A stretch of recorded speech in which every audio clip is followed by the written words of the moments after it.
ఒక చెట్టు ఉంది. ఆ చెట్టు కొమ్మలు, ఆకులు, పువ్వులు ఉన్నాయి. ఏమవుతున్నాయి? కదులుతూ ఉన్నాయి. అలా కదులుతూ ఉన్నాయి అంటే దానికి కారణం ఏంటి? గాలి. గాలి మంచిగా వీస్తుంది. కాబట్టి ఆ చెట్టుకున్న కొమ్మలు, ఆకులు, పువ్వులు అన్నీ కూడా కదులుతున్నాయా? లేవా? ఇప్పుడు నేను చెట్టును చూసే ప్రతిసారి కూడా ఏం గుర్తు చేస్తుంది? గాలినే గుర్తు చేస్తుంది. ఓహ్! గాలి ఎంత మంచిగుంది. అందుకే ఈ చెట్టు ఊగుతుంది. అందుకే ఈ చెట్టు కదులుతుంది అని నాకు గాలి వైపుకి వెళ్తుందా లేదా దృష్టి? ఈ కొమ్మలు, ఆకులు కూడా నాకు ఏం గుర్తు చేస్తున్నాయి? గాలిని గుర్తు చేస్తున్నాయి. అదేవిధంగా నీ మనసులో కదిలేటటువంటి ఆలోచనలు ఏవైతే ఉన్నాయో, ఆ ఆలోచన వైపు కాకుండా నువ్వేం జేయాలి? ఆలోచనలకు కారణమైన ఆత్మస్వరూపం మీదికి వెళ్ళాలి.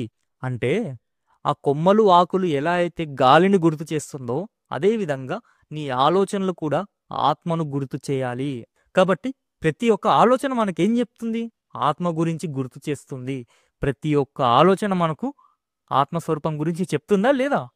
కానీ మనమేం జేస్తున్నాం? ఆలోచన వరకే ఆగిపోయాము.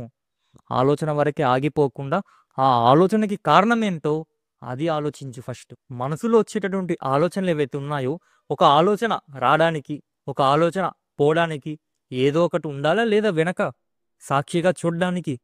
అవునా కదా? ఈ సమస్త ఇంద్రియాలు నీ శరీరం పనిచేస్తున్నాయంటే ఒక ఆత్మస్వరూపం ఉందా? లేదా? నీకు పార్ట్ 1లో, పార్ట్ 2లో చెప్పా. కేనోపనిషత్తులో పార్ట్ 1, పార్ట్ 2 మొత్తం కూడా మనం దీని గురించే మాట్లాడుకున్నాం.